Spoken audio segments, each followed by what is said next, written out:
The Singapore Strait is one of the busiest waterways in the world. Together with the Strait of Malacca, it is a maritime corridor of over 400 nautical miles in length. An estimated one-third of the world's traded goods pass through these waters annually, a figure which is expected to increase as the region's economies continue to grow. At its narrowest point, there are just 3 nautical miles between the shores of Singapore and Indonesia, while the navigable channel is reduced to less than 2 nautical miles. Safe Passage in the Singapore Strait is a set of 2 videos and an interactive training module. Together, they offer valuable information for experienced bridge teams, even if they have transited the strait before, and useful advice for those visiting for the first time.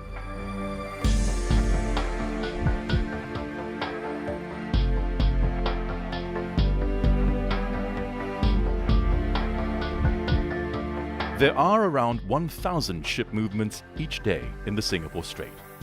As a result, watchkeeping officers can find themselves having to deal with traffic situations involving a wide range of vessel types and sizes. This is especially challenging in poor visibility. So detailed voyage planning, good seamanship, and situational awareness are essential to safe navigation.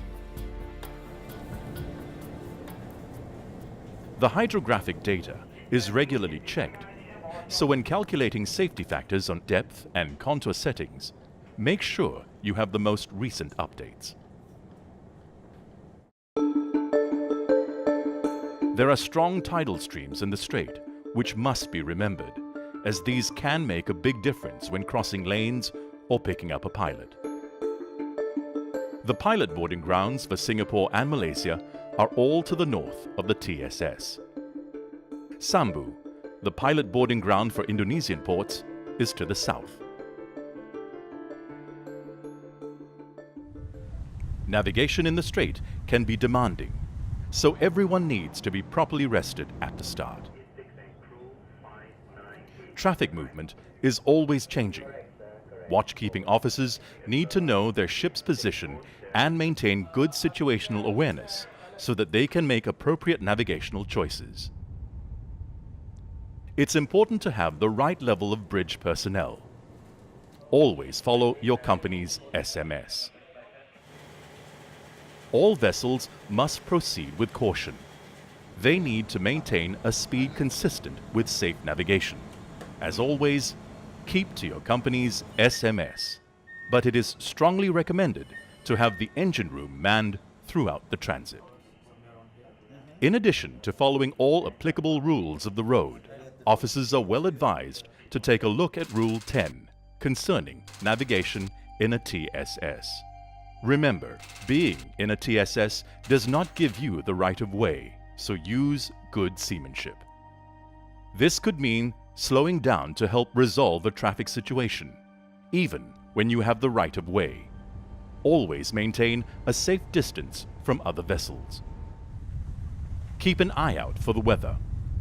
Sudden thunderstorms with heavy rain can occur between June and August, and October to December. The visibility can become moderate or poor very quickly.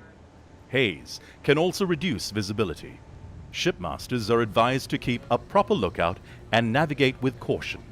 In addition to following all applicable rules of the road, ships shall comply in particular with Rules 19, 20, and 35 concerning the conduct of vessels in restricted visibility, the exhibition of navigation lights, and the use of sound signals.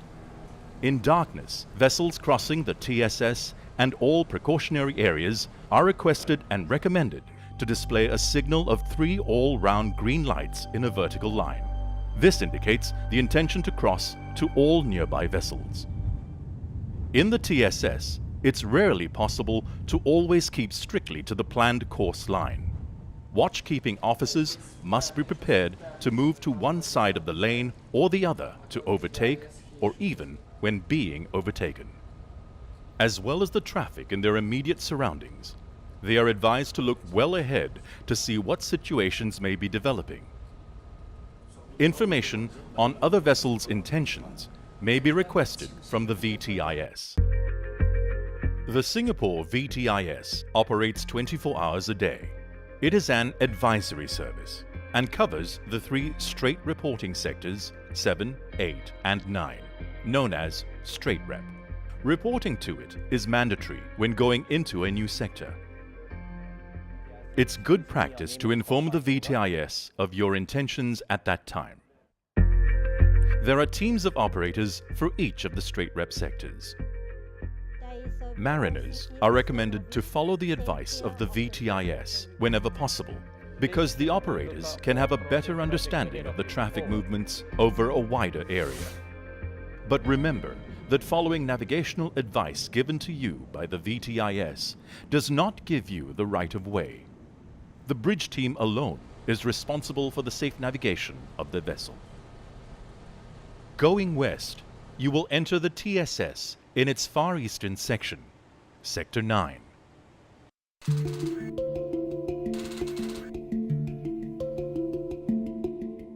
You may notice dense traffic approaching the outer limits of the TSS.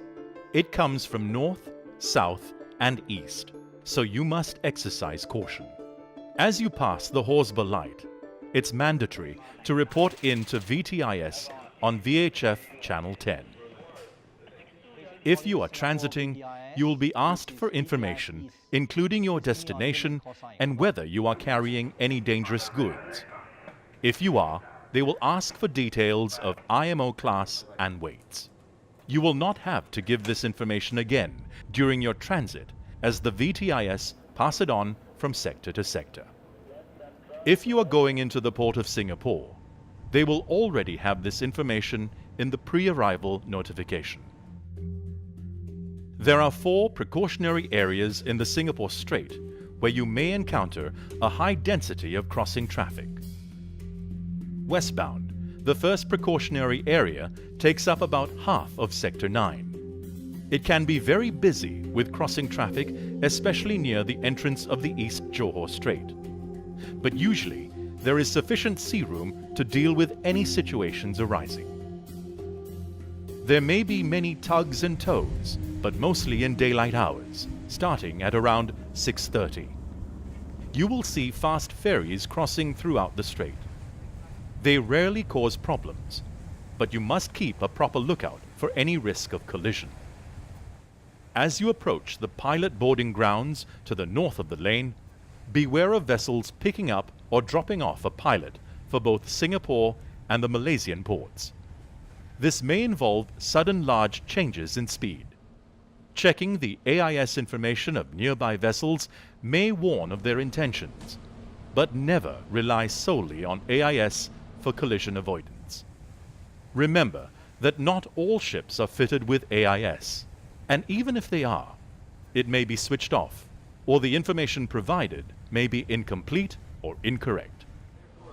Also, avoid using VHF for collision avoidance. This can lead to confusion and hinder transmission of important VTIS information. Always comply with the call regs. Never become complacent. Always keep your eyes open. Avoid making a guess at a nearby ship's intentions.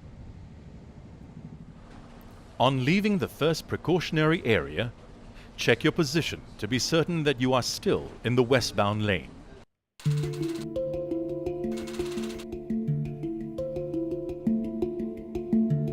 When entering Sector 8, reporting is mandatory to the VTIS on VHF Channel 14.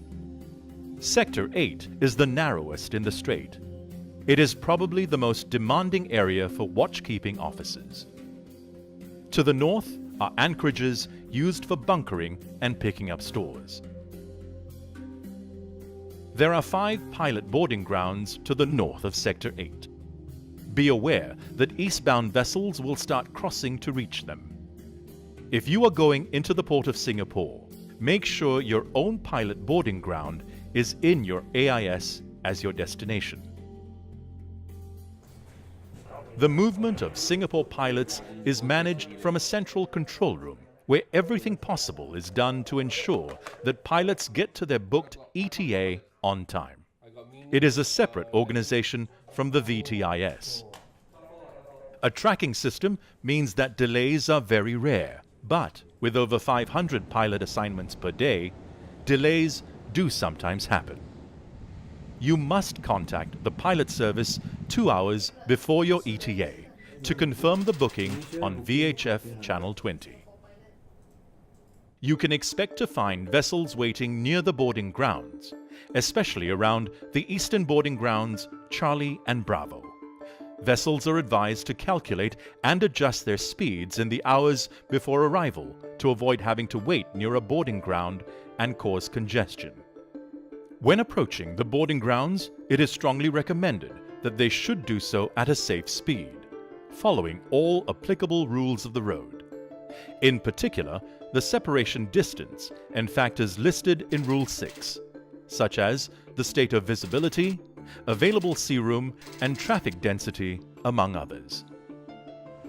Only one vessel will be scheduled to arrive at Bravo and Charlie at any one time, and the next vessel will be scheduled at an interval of not less than 15 minutes later.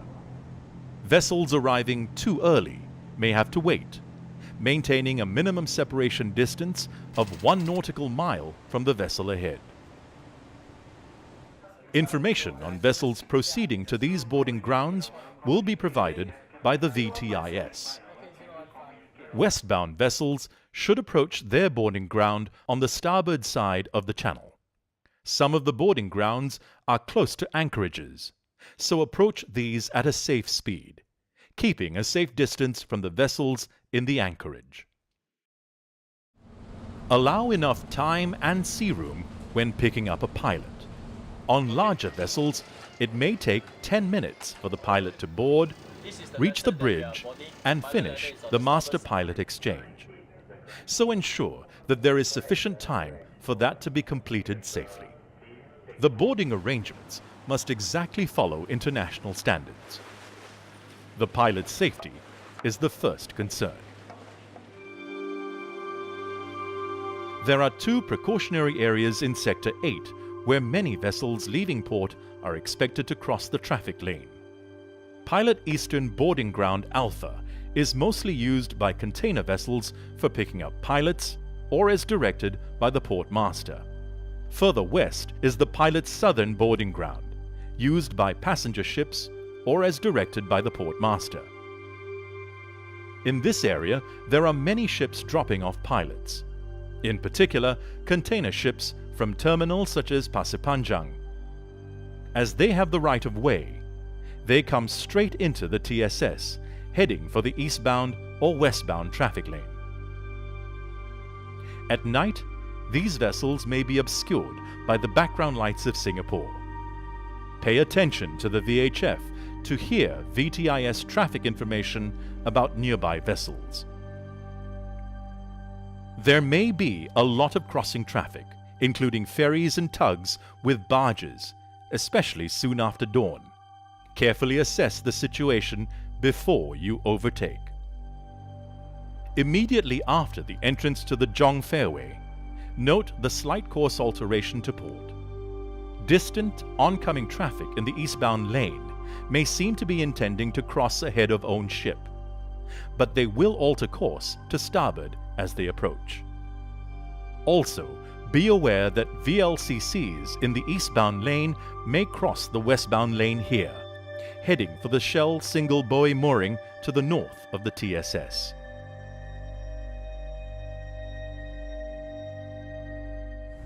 Fishing boats can be found throughout the strait, especially soon after dawn.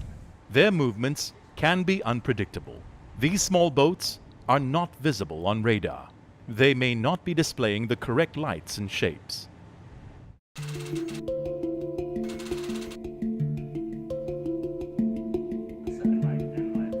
Report in to VTIS on VHF Channel 73 as you enter Sector 7. The westbound lane of the TSS is wider than in Sector 8, so generally the traffic is light. There's a wheelover position immediately inside Sector 7, near the Raffles Lighthouse. Beware of converging traffic and ensure you start early enough, as there is shallow water outside the channel. There are 2 pilot boarding grounds at the western port limit of Singapore, Alpha and Bravo. There is also one in Malaysian waters, Tanjung Pelepas. Look out for crossing traffic and vessels slowing down to pick up pilots. The area adjacent to Western Pilot Boarding Ground Alpha is often busy with ship-to-ship transfers and vessels at anchor. There is a final precautionary area which may have crossing traffic entering and leaving the West Johor Strait. If you are going to the port of Tanjung Pelepas, their pilot center is on VHF channel 64. You are leaving Sector 7, report channel 88, have a good watch. VTIS West, out. Once you leave Sector 7 and enter Sector 6, please inform the Singapore VTIS that you have completed your transit and report to Johor VTS on channel 88. You are now in the Malacca Strait.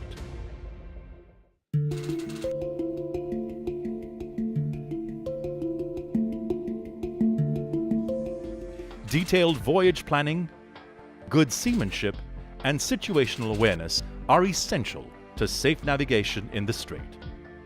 Make sure your bridge is adequately manned as specified by your SMS. Maintain good communication with the VTIS throughout your transit. We hope you found this video helpful. Have a safe passage.